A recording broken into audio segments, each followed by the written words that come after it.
कभी कभी तो मन करता है इन लंबे बालों को काट कर ना एकदम छोटा कर दूं। इतने भारी बाल है कि जूड़ा बनाने के बाद भी जमीन पर जाकर लगते हैं। चुप कर, कोई जरूरत नहीं है इन पर कैंची लगवाने की। जानती है कितनी मुश्किल से मैंने तेरे ये बाल बड़े किए हैं। बचपन से गोले के तेल से मालिश करके एलोवेरा जेल तेरे बालों में लगाकर इनकी खूब अच्छे से देखभाल की है, तब जाकर ये इतने लंबे हुए हैं। अब जल्दी से अपने बालों को समेट बेटी, हमें जाने में देरी हो रही है। अच्छा माँ, 10 मिनट दो, मैं अभी आती हूँ। कुछ देर में तैयार होकर प्रियंका अपनी माँ के साथ शर्मा जी के फंक्शन में चली जाती है, जहाँ कौशल्या भी अपने बेटे गगन के साथ वहाँ आई हुई होती है। कौशल्या की नजर जब प्रियंका के लंबे काले घने बालों पर पड़ती है तो वो उसे बड़े पसंद आते हैं। अरे वाह, कितने खूबसूरत बाल हैं इस लड़की के, बिल्कुल देवी माँ का रूप लग रही है। इतने सुंदर बाल तो मैंने आज तक किसी लड़की के नहीं देखे। अगर ये मेरी बहू बन जाए तो मेरा लंबे बालों वाली बहू का अरमान पूरा हो जाए। कौशल्या को प्रियंका पहली नजर में ही पसंद आ जाती है। वो शर्मा जी से उसके बारे में पता लगाती है, फिर अपने छोटे बेटे का रिश्ता लेकर प्रियंका के घर जाती है। गगन भी अच्छे परिवार से था, इसलिए प्रियंका के माता पिता भी इस रिश्ते के लिए हाँ कर देते हैं। कुछ दिनों बाद दोनों की शादी हो जाती है और प्रियंका ब्याह कर अपने ससुराल आ जाती है। प्रियंका के बाल देखकर पड़ोसने कहती हैं, वाह कौशल्या, तेरी छोटी बहू के बाल तो कितने सुंदर और लंबे हैं, लेकिन मुझे डर है कहीं इन्हीं बालों को लेकर दोनों बहुओं में संग्राम ना हो जाए। क्या मतलब? मतलब ये कि कहाँ छोटी बहू के इतने बड़े और लंबे बाल और कहाँ तुम्हारी बड़ी बहू बिल्कुल गंजी। अब ऐसा ना हो कि इन बालों के कारण ही तुम्हारी दोनों बहुओं में संग्राम छिड़ जाए। उन औरतों की बातें सुनकर अब कौशल्या को भी इस बात का डर सताने लगता है। तो वहीं प्रियंका जेठानी के गंजे होने की बात सुनकर हैरान थी। क्या गंजी जेठानी? हाँ बहू, तेरी जेठानी गंजी है और इसलिए शादी में उसने अपने सर पर घूंघट डाल रखा था। तभी उसकी जेठानी अंजलि कमरे से बाहर आती है, जो कि पूरी तरह गंजी होती है। अंजलि ने उन सब की बातें सुन ली थी और उसे सब पर बहुत गुस्सा आ रहा था। जिसे देखो बस देवरानी जी के बालों की तारीफ करता जा रहा है और मेरे गंजेपन का मजाक उड़ाते जा रहे हैं। आज तक किसी की हिम्मत नहीं हुई थी मेरे ही घर में आकर मेरे गंजेपन का मजाक उड़ाने की, लेकिन आज इस चुड़ैल के कारण मुझे ये सब बातें सुननी पड़ रही हैं। गुस्से में अंजलि अपनी देवरानी की तरफ देखती है और फिर अपने कमरे में चली जाती है। ऐसे कुछ दिन बीतते हैं।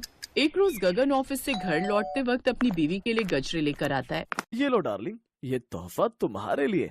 अरे वाह, ये तो बहुत ही सुंदर गजरा है। हाँ, लेकिन तुम्हारे इन खूबसूरत बालों से नहीं। जब तुम इसे अपने खूबसूरत बालों में लगाओगी ना, तब इसकी खूबसूरती और भी बढ़ जाएगी। तो फिर अपने हाथों से ही लगा दो ना। तो उसके बालों में गजरा लगाता है।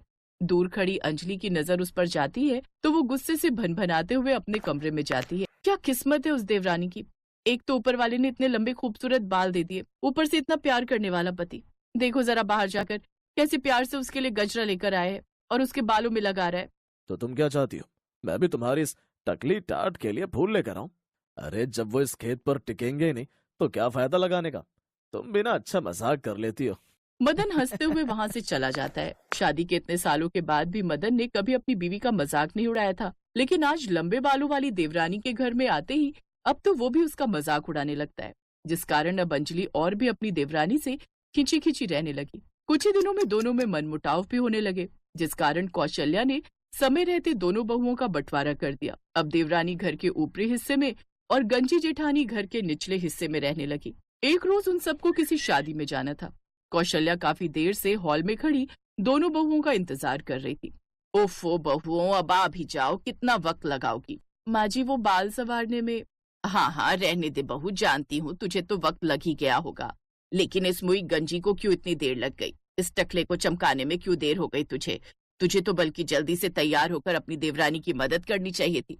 अब चलो भी, बारात आ जाएगी। कुछ देर बाद वो सब शादी में पहुंचे तो सबकी नजर देवरानी के खूबसूरत बालों पर जाती तो उसकी तारीफ करते नहीं थकते। वाओ प्रियंका भाभी, आप तो वैसे ही कितने खूबसूरत हो, ऊपर से ये खूबसूरत बाल आपकी खूबसूरती में चार चांद लगा रहे। बताओ ना आप अपने बालों में क्या लगाते हो? अच्छा आओ, मुझे आपके साथ सेल्फी लेकर सोशल मीडिया पर अपलोड करनी है। पूरी शादी में सबका ध्यान सिर्फ प्रियंका के बालों पर था।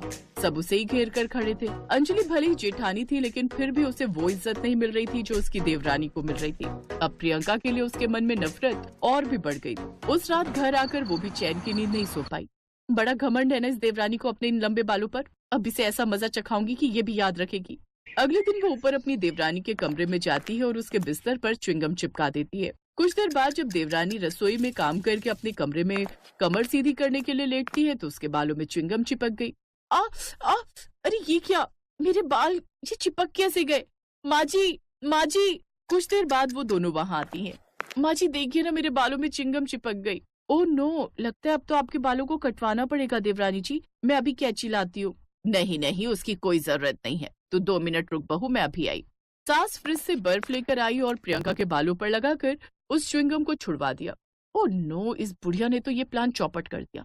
कोई बात, ये ना सही तो दूसरा प्लान सही। अगले दिन जब प्रियंका नहा रही होती है तो उसकी जेठानी ऊपर उसके फ्लोर में जाती है और उसके कमरे में रखे नारियल के तेल में हेयर रिमूवर लिक्विड मिला देती है। फिर जब प्रियंका वो तेल अपने बालों में लगाती है तो उसके काफी बाल झड़ जाते हैं। ओह गॉड, मेरे बाल इतने कैसे झड़ने लगे?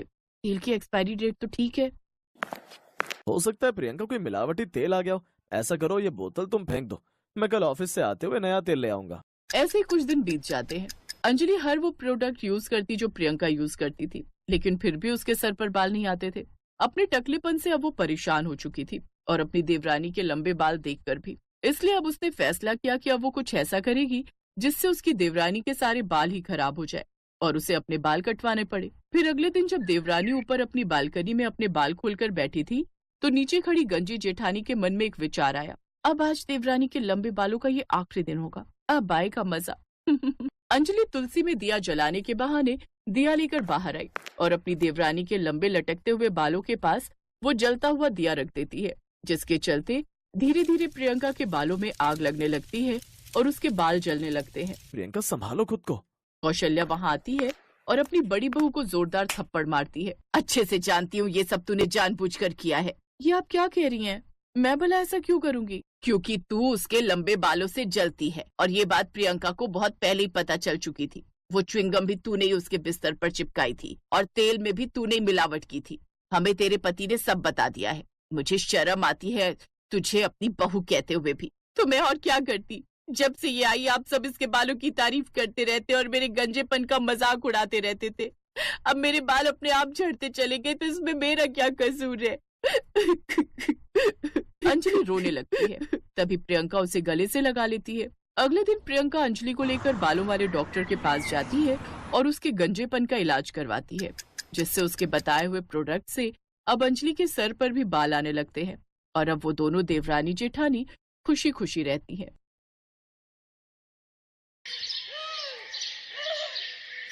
मैंने कहा था ना मेरे मायके वालों के लिए बढ़िया नाश्ता लेकर आना। हाँ तो लाया तो था। अच्छा, समोसे कौन सा बढ़िया नाश्ता होता है? तो और क्या लाता? क्यों, जरा सा और आगे जाने में तुम्हारे पैरों में दर्द हो गया था क्या? बढ़िया पेस्ट्री ला सकते थे, ब्रेड पकौड़े, नमकीन, गुजिया, कितना कुछ ला सकते थे, लेकिन लाए क्या? वही सड़े भूसे समोसे। सड़े नहीं थे, एकदम ताजे थे तन्नू, तुम्हारी कसम, मैंने खुद देखे थे बनते हुए। एकदम चुप हो जाओ। हे भगवान, मेरी तो किस्मत ही फूट गई इस लल्लू से शादी करके। तुम एक काम करो, भाग जाओ यहाँ से। मेरा माथा बहुत गर्म है, अगर और मेरे सामने खड़े रहे ना तो। अपनी पत्नी तन्नू का गुस्सा देखकर बेचारा शिबू वहां से भाग खड़ा हुआ।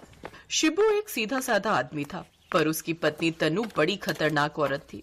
तन्नू से मार खाने के बाद बेचारा शिबू घर के सामने वाले पार्क में जाकर बैठ गया। वहां बैठकर वो अपनी किस्मत को कोस ही रहा था कि अचानक उसकी पीठ पर एक जोरदार मुक्का पड़ा। एक नंबर के कामचोर हो, घर से निकले तो यहाँ आकर पसर गए। सब्जी कौन लेकर आएगा? जा रहा हूँ। बेचारा शिबू अपनी टेढ़ी पीठ लेकर बाजार की तरफ चला जा रहा था और मन ही मन बड़बड़ाए जा रहा था। हे प्रभु, ये किस चांडाल को मेरे पल्ले बांध दिया आपने। अरे यार, किसकी बीवी होती है ऐसी? दुनिया भर में यही पिशाचिनी मिली थी आपको मेरे लिए। शिबू का मुंह उतरा हुआ था। वो धीरे धीरे आगे बढ़ ही रहा था कि तभी किसी ने उसके कंधे पर हाथ रखा। शिबू ने सोचा कि उसकी पत्नी तनु, लेकिन तभी उसके कानों में आवाज पड़ी। ओए शिबू, ओए कहाँ जा रहा है बे? और इतना घबराया हुआ सा क्यों है? अरे केतन, तू, मुझे लगा। क्या लगा? कि भाभी फिर आ गई तुझे पीटने? हैं? बोल बोल बोल। उड़ा ले बेटा, मेरा मजाक उड़ा ले। तुझे गलती कर दी बता के यार। अच्छा सॉरी भाई, वैसे क्या आज फिर से पिटा है तू? है? हाँ यार, जब देखो हाथ उठा देती है, धोबन की तरह। अबे तो छोड़ क्यों नहीं देता उसे, हैं? क्यों उस धोबन का कुत्ता बना हुआ है? अबे अगर छोड़ने की बात करूंगा ना तो फिर वो मुझे छोड़ेगी नहीं, तोड़ देगी। तो फिर कुछ ऐसा करना पड़ेगा कि वो तुझे खुद ही छोड़कर चली जाए। है? ऐसा हो सकता है क्या? तेरे पास कोई आइडिया है क्या? हाँ है ना, तू दूसरी शादी कर ले, फिर वो गुस्से में तुझे छोड़कर चली जाएगी। केतन बहुत ही खुराफाती आदमी था, लेकिन इस बार उसकी राय शिबू को भी पसंद आ गई थी। वो उसी दिन से अपने लिए नई पत्नी की तलाश में जुट गया।